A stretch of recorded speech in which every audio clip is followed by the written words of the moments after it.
Olá, boa tarde. Você acompanha agora as principais notícias do Brasil e do mundo desta quinta-feira. E a prévia do PIB do Banco Central revelou que a economia brasileira encolheu em janeiro. A baixa interrompeu uma sequência de 3 altas seguidas. De acordo com o Banco Central, o índice de atividade econômica encolheu quase 1% em janeiro, na comparação com dezembro. O indicador, conhecido por ser uma prévia do Produto Interno Bruto, alcançou o menor nível desde dezembro de 2020. O resultado também interrompe a sequência de 3 altas seguidas.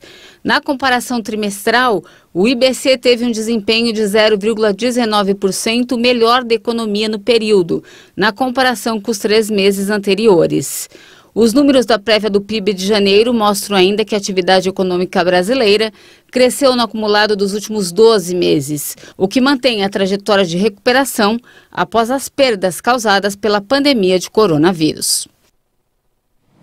E a guerra entre Rússia e Ucrânia afetará o preço da energia e alimentos em todo o mundo. Os impactos exigirão que os governos forneçam auxílio financeiro aos consumidores mais pobres. O alerta é da OCDE. A entidade calcula ainda em um relatório que a guerra iniciada por Moscou em 24 de fevereiro pode representar 2,5 pontos adicionais de inflação mundial e gerar uma profunda recessão na Rússia.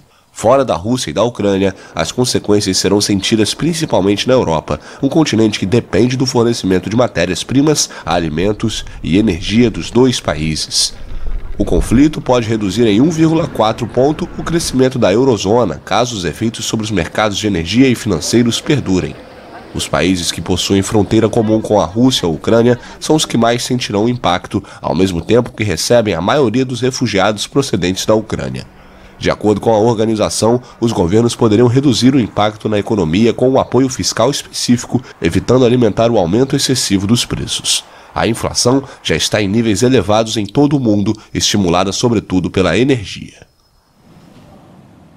E a Organização Mundial da Saúde disse que nunca havia visto tantos ataques contra o sistema de saúde como agora na Ucrânia. O chefe de emergências da OMS, Michael Ryan, destacou que o sistema de saúde se tornou um alvo e isso está começando a fazer parte da estratégia e tática de guerra. É totalmente inaceitável, declarou. Nas 3 semanas desde a invasão da Ucrânia pela Rússia, houve pelo menos 43 ataques ao sistema de saúde da Ucrânia, segundo dados da OMS. Os ataques registrados incluem 34 contra hospitais e outros centros de saúde, bem como ataques a ambulâncias e pessoal de saúde. Uma maternidade em Mariupol, no sul da Ucrânia, foi bombardeada na semana passada, matando 3 pessoas, incluindo uma criança. Também nesta quarta-feira, o exército ucraniano afirmou que um ataque russo atingiu civis que fugiam de Mariupol, deixando mortos e feridos. O comboio foi alvo de vários foguetes. Ainda na cidade, um teatro utilizado como abrigo por centenas de civis foi atingido por um bombardeio russo. A informação é da prefeitura. Um avião teria jogado uma bomba no prédio onde centenas de civis estão abrigados. Segundo as autoridades, é impossível estabelecer o balanço de vítimas neste momento. A ofensiva militar iniciada por Moscou na Ucrânia tem desencadeado denúncias de abuso dos 2 lados do conflito. A organização Human Rights Watch exigiu que Kiev parasse de exibir publicamente os prisioneiros de guerra russos. De acordo com a ONG, a iniciativa viola as convenções de Genebra sobre o direito internacional humanitário. Em comunicado, a entidade pediu pelo fim das postagens na internet de soldados russos prisioneiros, em especial as que são humilhantes ou ameaçadoras. A Ucrânia divulgou vídeos de prisioneiros russos desfilando diante da imprensa, obrigando os militares a expressar arrependimento, uso político que também foi denunciado pelo Comitê Internacional da Cruz Vermelha. E o Banco Central do Brasil elevou a taxa básica de juros em 1 ponto percentual para 11,75%. O maior patamar em quase 5 anos, em uma tentativa de frear a inflação, que já sofre com os reflexos da guerra na Ucrânia. Em meio aos impactos da guerra na Ucrânia sobre a economia global, o Banco Central do Brasil continuou a apertar os cintos na política monetária. Por unanimidade, o Comitê de Política Monetária, o Copom, elevou a taxa Selic de 10,75% para 11,75% ao ano. A decisão já era esperada pelos analistas de mercado. Esse foi o 9º reajuste consecutivo na taxa Selic. Apesar da alta, o BC reduziu o ritmo de aperto monetário. Depois de 3 aumentos seguidos de 1,5 ponto percentual, a taxa foi elevada em 1 ponto. Os juros agora estão no maior nível desde abril de 2017. A Selic é o principal instrumento do Banco Central para manter sob controle a inflação oficial, medida pelo Índice Nacional de Preços ao Consumidor Amplo.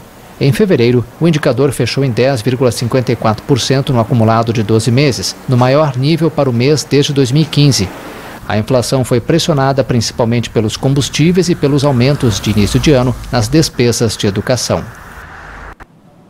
E a Polícia Federal prorrogou os prazos para a regularização dos imigrantes.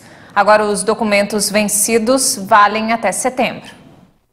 O prazo para que os estrangeiros regularizem as autorizações de residência ou vistos temporários para a entrada no Brasil, que teve a validade expirada em 16 de março de 2020, foi estendido até o dia 15 de setembro. De acordo com a portaria publicada no Diário Oficial da União, podem ser beneficiados com um novo prazo os imigrantes e visitantes que estejam com requerimento de autorização de residência preenchido eletronicamente e documentação necessária. Com a medida, os protocolos de atendimento, bem como as solicitações de reconhecimento da condição de refúgio, as carteiras de registro nacional migratório e os documentos provisórios vencidos devem ser reconhecidos e aceitos até o novo prazo final. A medida não valerá caso o portador do documento viaje ao exterior por um período maior do que 30 dias. E o Teste Nacional do Censo Demográfico 2022, realizado em 4 de novembro de 2021 a 12 de fevereiro deste ano, ouviu mais de 111 mil pessoas nos 26 estados brasileiros e no Distrito Federal. As informações foram divulgadas hoje pelo Instituto Brasileiro de Geografia e Estatística. Foi a primeira vez que o IBGE organizou um teste como esse para o censo demográfico, que será iniciado em 1º de agosto deste ano e mostra resultados em caráter experimental. Todas as localidades visitadas serão novamente avaliadas durante a coleta oficial de dados em todo o país. Essa será a maior operação estatística que o IBGE realiza em uma década, com informações detalhadas sobre a população em 508 mil quilômetros quadrados, com mais de 70 milhões de domicílios. A realização do censo demográfico vai envolver mais de 200 mil pessoas, muitas sem experiência em coleta de dados anteriores, o que reforça a importância do teste. E essa edição fica por aqui. Mais informações ao longo da nossa programação. Obrigada pela companhia.